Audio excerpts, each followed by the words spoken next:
આજે હું ઘઉંના કકરા લોટમાંથી મુઠિયા બનાવીશ, એ પણ મુઠિયા વાળવાની ઝંઝટ સિવાય એક નવી રીતે.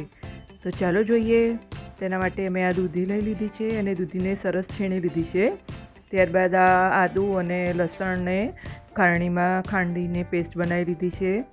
હવે લીલા મરચાંની પેસ્ટ ઉમેરી છે, પીસેલા આદું અને લસણ ઉમેર્યા, હળદર, ધાણા જીરું, લાલ મરચું પાવડર સાથે ઉમેરીશું 4 થી 5 ચમચી થોડુંક ખાટું હોય એવું દહીં ઉમેર્યું છે અને સાથે મીઠાશ માટે ગોળ ઉમેર્યો છે. હવે ઉમેર્યા છે સફેદ તલ અને મીઠું. હવે આ દહીં, ગોળ અને બધું સરસ રીતે મિક્સ કરી લેવાનું છે. લીલા ધાણા નાખ્યા છે ઉપરથી. ગોળની ગાંગળીઓ ઓગળી જાય એ રીતે સરસ થોડુંક ભાંગીને આ રીતે સરસ ભેળવી લેવાનું છે બધું અને 5-1 મિનિટ સાઈડ પર મૂકી દેવાનું છે. ત્યાં સુધી આપણે લોટની તૈયારી કરી લઈએ. આ મેં 2 વાડકી ઘઉંનો કરકરો લોટ લીધો છે, જે ભાખરી માટે વાપરીએ, કંસાર માટે વાપરીએ તે. બીજો લીધો છે 1 વાડકી કણકી કોરમાનો લોટ અને 3 થી 4 ચમચી બેસન. આ બધાને એક વાસણમાં ત્રણેય લોટને મિક્સ કર્યા છે અને મોવણ માટે તેલ લીધું છે. બંને કરકરા લોટને સરસ મોઈ લેવાના છે. મોવાથી જે કણમાં તેલ પ્રસરી જાય છે તો બહુ જ સરસ મુઠિયા ફરસા થાય છે અને પછી ઠંડા મુઠિયા ખાશો તો પણ એ ડચુરો નહીં લાગે, એવા ને એવા રહેશે. અને પાછળથી ઉમેર્યું હવે બેસન. 3 થી 4 ચમચી જે રાખ્યું હતું એ બેસન એડ કરવાનું છે. આ પાણી થોડુંક નવશેકું ગરમ કરી લીધું છે. હવે પેલા દૂધીના મિક્સરમાં આપણે આ લોટ સરસ ઉમેરી દીધો છે અને બધી સામગ્રીને વ્યવસ્થિત હવે મિક્સ કરી અને કણક બનાવીશું, બેટર તૈયાર કરીશું. પહેલાં દૂધી પાણી છોડતી જ હોય છે એટલે લોટને બરાબર મિક્સ કરતા જવાનું અને પછી જેટલું ખૂટતું હોય એટલું જ પાણી એડ કરવાનું. કકરો લોટ છે એટલે પાણી તો પીશે જ. હવે આ નાખ્યો થોડો બેકિંગ સોડા અને મિક્સ કરતા જવાનું છે. હજી થોડુંક પાણી જોઈશે, હજી થોડું બેટર હાર્ડ છે તો પાણી નાખતા જવાનું અને મિક્સ કરતા જવાનું છે. હજી થોડુંક પાણી છાંટીશું.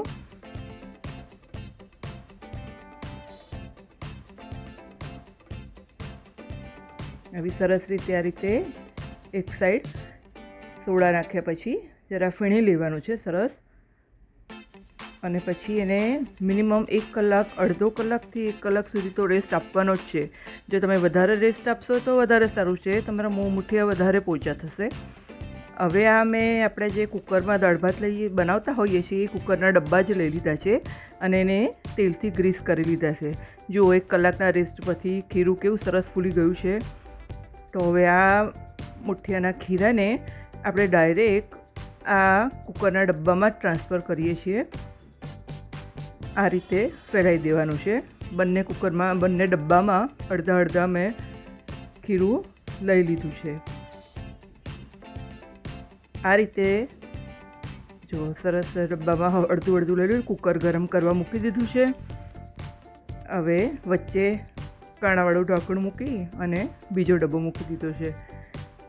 તો આ રીતે 4 થી 5 સીટી ફૂલ ગેસ પર કરી દીધી અને ધીમો કરી અને 1-2 સીટી ફરી કરી દીધી છે. જુઓ આપણા મુઠિયા સરસ તૈયાર થઈ ગયા છે, એકદમ સરસ. હવે એને ટુકડા કરી લેવાના છે કાપીને. દેખાય જ છે કેટલા સરસ પોચા થયા છે. આ રીતે સરસ એના પીસ પાડી લેવાના છે.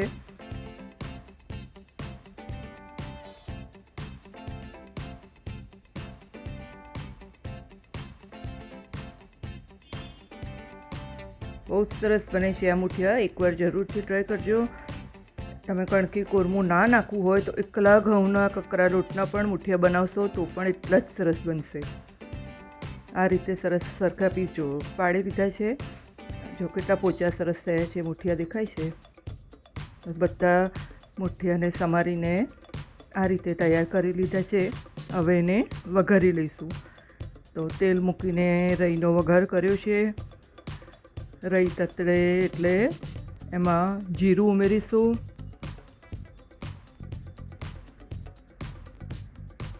હિંગ, લાલ મરચું પાવડર અને સફેદ તલ અને મુઠિયા ઉમેરી દઈશું.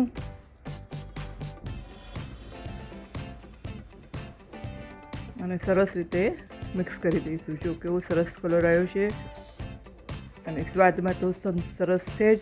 તો એકદમ સરળ રીત છે ને, તો જરૂરથી ટ્રાય કરજો. મુઠિયા વાળવાની ઝંઝટ વગર જો તમે જલ્દી ફટાફટથી મુઠિયા બનાવવા હોય આ રીતે બની જશે અને ઓછા ટાઈમમાં તમે તૈયાર કરી શકશો. ઉપરથી થોડા લીલા ધાણા છાંટી દઈશું.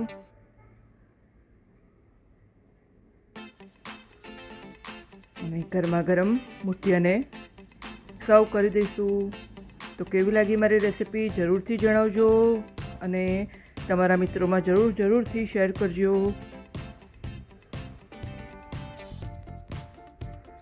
ઉપરથી થોડો ચાટ મસાલો સ્પ્રિંકલ કરી દઈશું.